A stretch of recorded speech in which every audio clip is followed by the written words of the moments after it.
আসসালামু আলাইকুম রহমতুল্লাহ। মাসুদ কৃষি ফার্ম থেকে সবাইকে স্বাগতম। আমি আসলাম আসলে বৃষ্টির পরে একবারে গাছের অবস্থা একটু বেহাল দশা ধরে গেছে।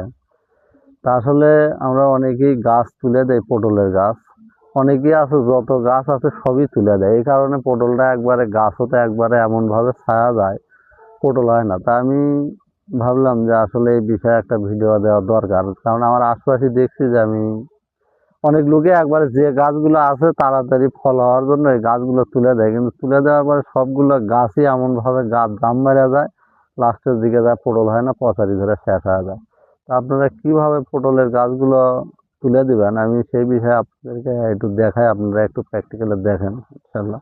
এই যে দেখেন, এই যে গোছটা আপনার 3 হাত এবং 3.5 হাত নিয়ে আপনারা প্রথমে আগে একটা কাজ করবেন যে এই যে এখানে গাছ আছে, দেখেন কোন কোন গাছ আপনারা তুলে দেবেন।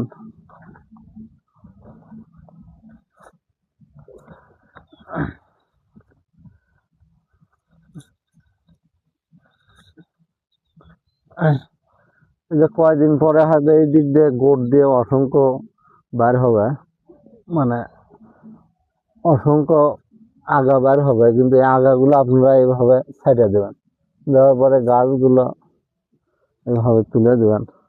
এই যে দেখেন পটলের জ্বালা হচ্ছে, আলহামদুলিল্লাহ বর্ষার কারণে আমরা গাছগুলো ওইভাবে প্রসেসিং করতে পারিনি।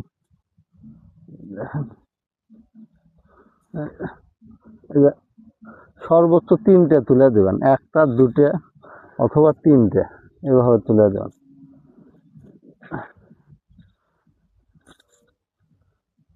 এভাবে তুলে দেওয়ার পরে আপনারা আগাগুলো একদিকে দেবেন, একটা এই দিকে দেবেন আর একটা এই দিকে দেবেন। দেওয়ার পরে এখন যেহেতু এখন বাতাসের টাইম, এই কারণে আপনাদের করতে হবে কি, এই একটু কলার ঢাঙ্কো বা সুদলি নিয়ে এইভাবে 2টে বান্ধন দেবেন, যাতে হেলে ঢলে না পড়ে। এই জন্য আপনারা এইভাবে সুন্দর করে এই যে ইয়েটা আছে এটার সাথে একটু এভাবে বেঁধে দেবেন, দিলে যত বাতাস টাতাস হোক আপনার এই গাছটা হেলে ধুলে যাবে না। এই যে এইভাবে সুন্দর করে আপনারা খেয়ে দেবেন, তারপরে ইনশাল্লাহ দেখবেন যে আসলে খুব সুন্দরভাবে গাছটা বেয়ে উঠবে। ইনশাল্লাহ আপনারা ভালো ফলাফল পাবেন। হ্যাঁ আলহামদুলিল্লাহ, আমি তো পটলের গাছ তুলে দিলাম, কিন্তু এরপরে আপনারা আগে আমার ডিসিশনে যা দেখেন যে একটা ভিডিও আছে আমি পটল আলু এবং রসুন কিভাবে একই সাথে লাগাছি।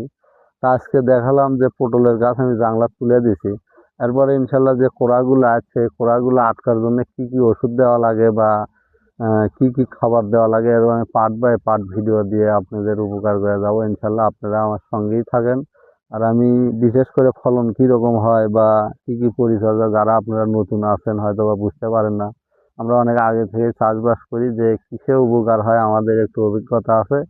এই কারণে আমি ইনশাল্লাহ আপনাদের ভিডিও দিয়ে উপকার করে যাবো ইনশাল্লাহ। আপনার সঙ্গেই থাকুন। আসসালামু আলাইকুম।